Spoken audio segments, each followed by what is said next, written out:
In a while there, you got slumpy. I did get but slumpy. I think it looked okay. I did get slumpy. Just see what it looks like. And we're still recording. Oh. So, I'm slumpy. I'm slumpy. Stop slumping. I've got to stop slumping. And I also, now I'm glad you're recording because you recorded. I was reaching between my legs. I was looking for the thing that didn't work. So, yeah. So we don't want you thinking the thing that doesn't work between your legs. Yeah, this thing that doesn't work. Yes. Let's get your wife back in here. She's the funny one.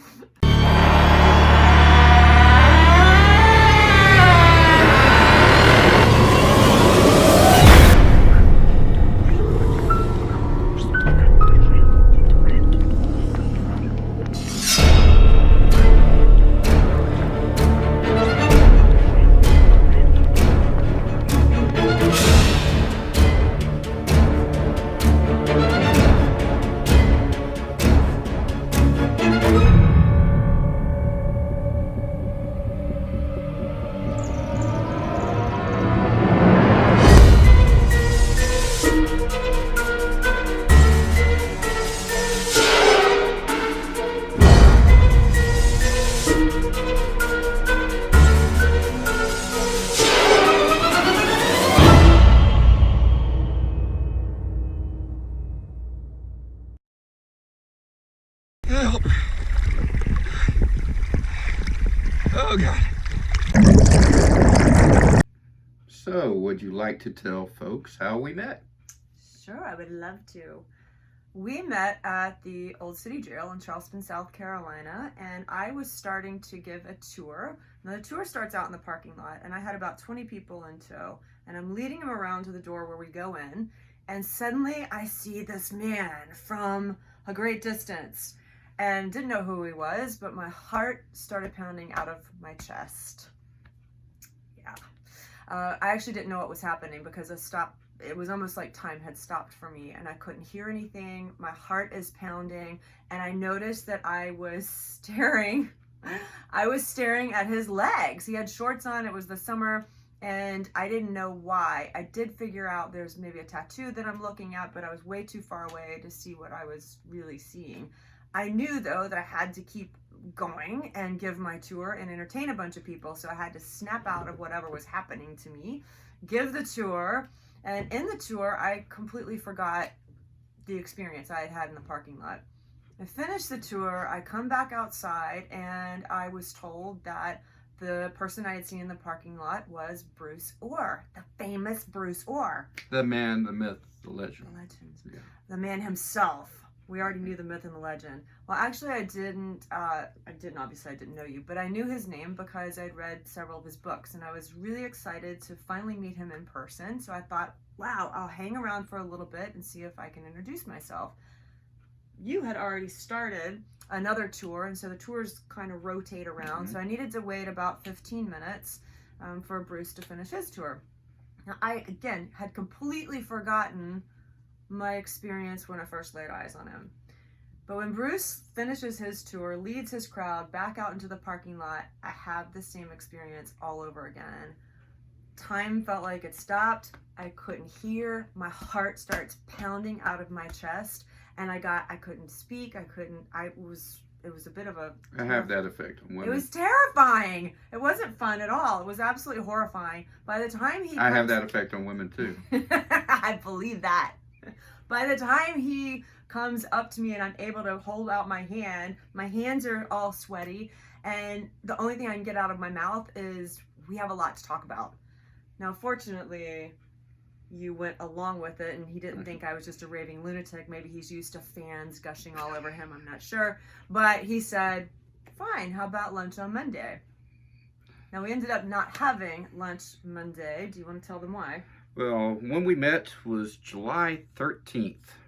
So I don't know if that, well, as far as meeting you, that was lucky. But I guess lucky number 13 is not so lucky. The reason we did not meet is because 3 days later, while I was on a dive project in the Cooper River, I had a heart attack.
Not a great place to have a heart attack, but I'm here.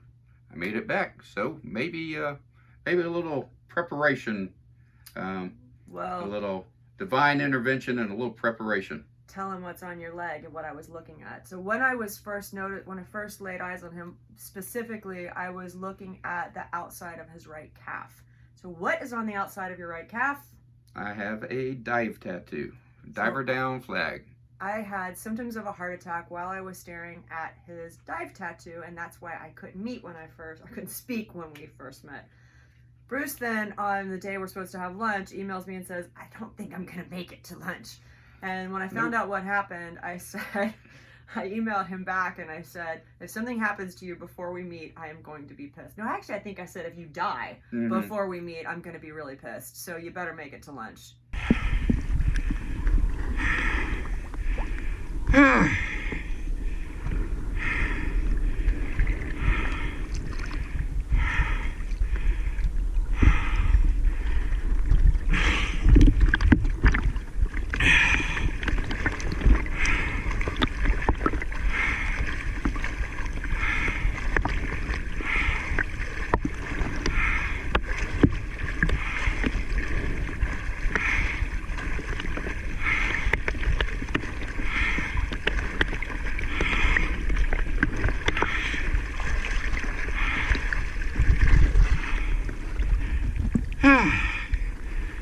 Shit.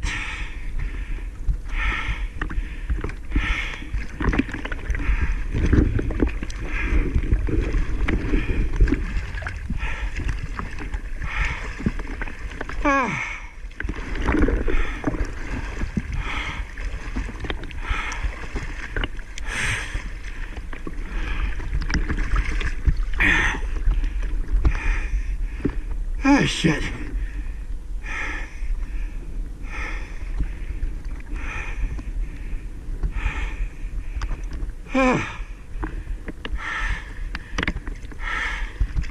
Nope.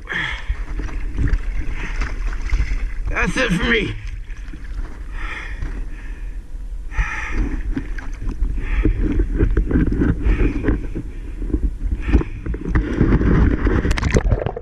And you made it to lunch, and here we are. I did. So basically, I would say, starting a partnership with somebody that when you first meet them causes you to have a heart attack 3 days later, and her previous work partner was Freddy Krueger, this is a perfect partnership. Let me tell you, it's going to work well. So we hope you guys enjoy it with us and what we do with History in the Shadows.